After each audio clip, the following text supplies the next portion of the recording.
Khadim Ndoye est un Sénégalais qui vit à Bordeaux depuis 2000 ans. Ingénieur technique de formation, il est chef d'entreprise dans la construction. En parallèle de ses fonctions d'entrepreneur, il est engagé dans la vie politique. Notamment, il est mandataire du Parti socialiste du Sénégal dans le sud-ouest et dans l'agglomération bordelaise. Kadou Sénégalais de Bordeaux est allé à sa rencontre. Monsieur Ndoye, quel regard portez-vous sur le 15e congrès du Parti socialiste qui s'est tenu en juin dernier au Sénégal? Le regard que je porte sur le 15e congrès ordinaire qui s'est déroulé à Dakar le 6 et 7 juin dernier, avec comme thème les valeurs socialistes. Est-ce que le Parti socialiste a une formule qui répond aux attentes des Sénégalais d'aujourd'hui? Pour moi, ma vision ou l'accueil de ce congrès était un peu mitigé dans la mesure où ce congrès a été validé par le comité central 3 semaines avant la date. Sur la forme, c'est ce que je viens de dire, je ne suis pas tout à fait d'accord parce que ça a été précipité, mais sur le fond, c'était normal parce que les mandats étaient épuisés depuis 2012, ce qui fait que pour leur remettre dans toute leur légitimité, il fallait qu'on leur redonne ce congrès pour qu'ils puissent continuer leur mandat. On avait les élections locales à organiser, donc ça a permis au Parti socialiste de se remettre en rang. Donc ce congrès a bien dynamisé cette cohésion d'équipe qu'on avait et je crois que le résultat définitif sera transmis par le comité central d'ici peu. Concernant la coalition présidentielle, nous aurons dû avoir une situation un peu plus équilibrée dans la mesure où nous avons soutenu le président de la République. Celui-ci a respecté ce partenariat au niveau des ministères. Il a respecté ce même partenariat au niveau du Parlement. Or, dans la représentation extérieure, il n'a pas respecté cette normalité. Parce que dans la mesure où nous avons combattu ensemble et gagné ensemble, et qu'on s'était dit qu'on allait gouverner ensemble, la normalité revenait à ce que les représentations extérieures soient aussi dispatchées aussi bien qu'à l'APR, qu'à l'AFP, et au Parti socialiste et les autres alliés, ce qui n'a pas fait. Donc c'était un premier couac. Et ça aussi, je pense que nos responsables nationaux en sont aussi responsables. Actuellement, je pense que c'était la meilleure solution quand on avait gagné de travailler avec Macky Sall, parce qu'on avait besoin de stabilité politique. Mais au bout de 2-3 ans, je pense qu'il est préférable de pouvoir laisser cette coalition et que les partis politiques aillent retourner à leur base, travailler et revenir avec une autre proposition. Parce que nous représentons aujourd'hui une majorité présidentielle qui n'est pas du tout une majorité à jour.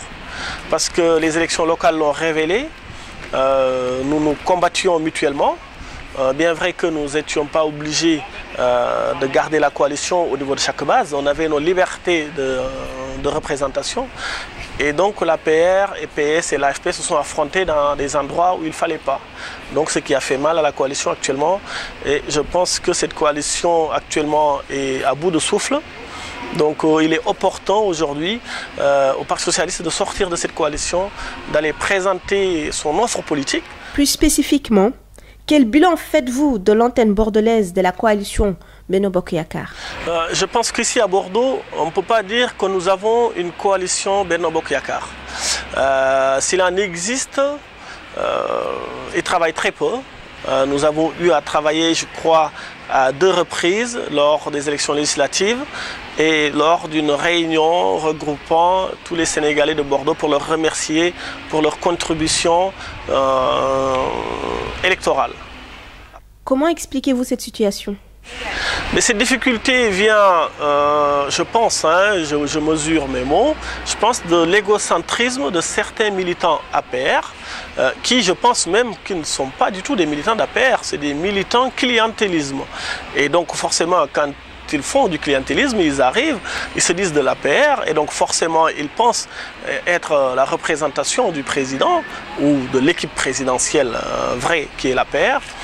Et donc on pense que la présence des autres peut leur empêcher de travailler, ou soit s'il y a demain une distribution de postes qui doit se faire, ils seront en concurrence avec d'autres et donc forcément ils se disent les partis qui sont déjà structurés, qui existent, on va essayer d'écarter leur représentation Et ce qui a fait mal à la paire. Aujourd'hui, lors de notre dernière rencontre avec M. Mahmoud Saleh, qui est un directeur de cabinet du président de la République, il nous avait demandé de porter le projet du président de la République.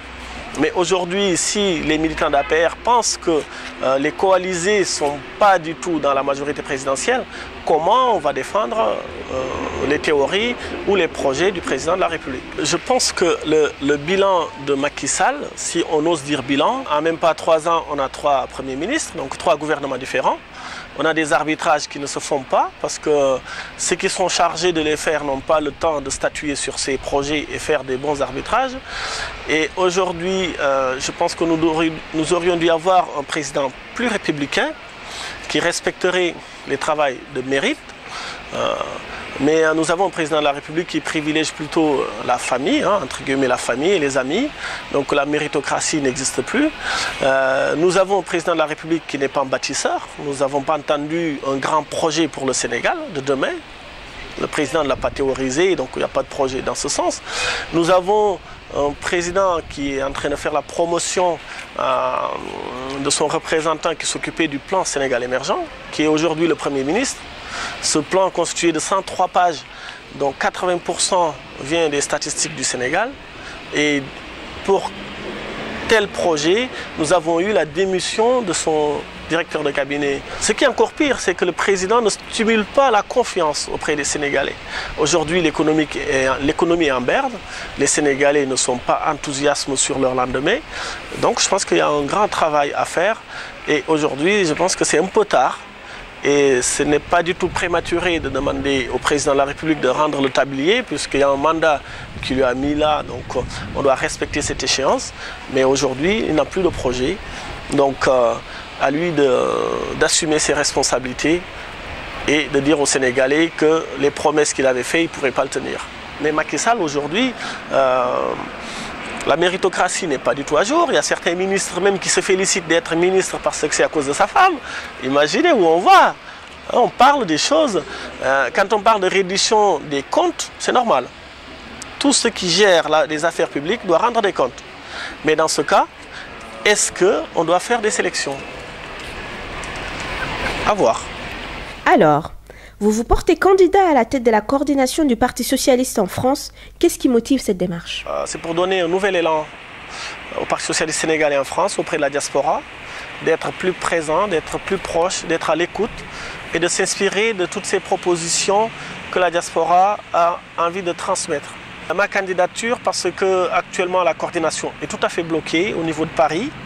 Certainement, Paris est la circonscription la plus grande, mais ce n'est pas la condition sine qua non pour diriger la coordination de France. Et donc, blocage de Paris, raison pour laquelle je pense que l'externaliser serait la meilleure approche actuellement, parce que nous avons un clivage au sein de différents leaders qui soutiennent certains responsables nationaux et qui a entraîné le blocage. Et ce blocage n'est pas un blocage de projet, c'est un blocage d'individualité. Et je pense qu'il y a certains responsables, notamment les cadres, notamment les jeunes, notamment les travailleurs, notamment les femmes, qui ont envie de construire quelque chose de plus élaboré. Lors de notre dernière réunion qui s'est passée il y a 3 semaines, dont j'étais le rapporteur de cette réunion, tout le monde a manifesté que le parti fonctionnait beaucoup plus quand il était en mouvement que quand il est devenu une coordination. Parce qu'on l'a trop intellectualisé, on a mis trop de mails, les gens ne vont plus au contact avec les militants, ne vont plus au contact avec la diaspora. Et ça, je pense qu'on pourra y apporter un changement en faisant des porte-à-porte, en organisant une semaine culturelle tous les ans, 1 fois sur 2 à Paris, c'est-à-dire une année à Paris, la 2e année en province. Et je pense qu'on doit organiser une assemblée générale qui devra sortir de Paris, notamment la prochaine. J'ai sollicité que ce soit organisé à Bordeaux. Et je pense que ce serait de donner un nouvel élan à cette perspective en évitant un ténor du Parti socialiste, mais notamment actuellement Khalifa Sall qui a très bien travaillé à Dakar et qui vient de remporter les dernières élections. Donc c'est une invitation aux camarades de venir présider cette assemblée générale qui s'organisera à Bordeaux dans les prochains mois. Les moyens qu'on va mettre en place, c'est plus un moyen de management parce que le parti dispose de tout. Il dispose de jeunes, de femmes, de cadres, d'hommes qui sont assez talentueux pour travailler. Donc le management manque, raison pour laquelle je pense que tous les mois nous devons faire une conférence call. C'est vrai que la distance entre provinciaux et parisiens c'est assez longue et nos disponibilités ne nous le permettent pas. Donc tous les mois nous devons nous réunir sur une plateforme téléphonique pour discuter. Déjà ça nous permet de nous rapprocher et de savoir travailler ensemble.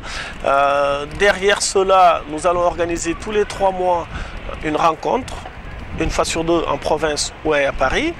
Nous devons aussi travailler auprès de chaque fédération socialiste français à mettre à la disposition de ces socialistes sénégalais des moyens de travail, ne serait-ce que des locaux pour se réunir et de leur permettre de petits moyens de fonctionnement que le Parti socialiste sénégalais ne peut pas nous mettre à disposition, et aussi de créer des commissions de travail. C'est-à-dire qu'actuellement, nous devons mettre en place des commissions pour chaque ministère. Ce n'est pas pour remplacer les ministères, hein, mais c'est pour permettre de mesurer notre participation au sein de ce gouvernement actuellement. Donc d'éditer des notes pour que nos responsables puissent être assez avertis, être sensibilisés et de pouvoir asseoir notre position et notre partition aux différents bilans qui vont se faire plus tard.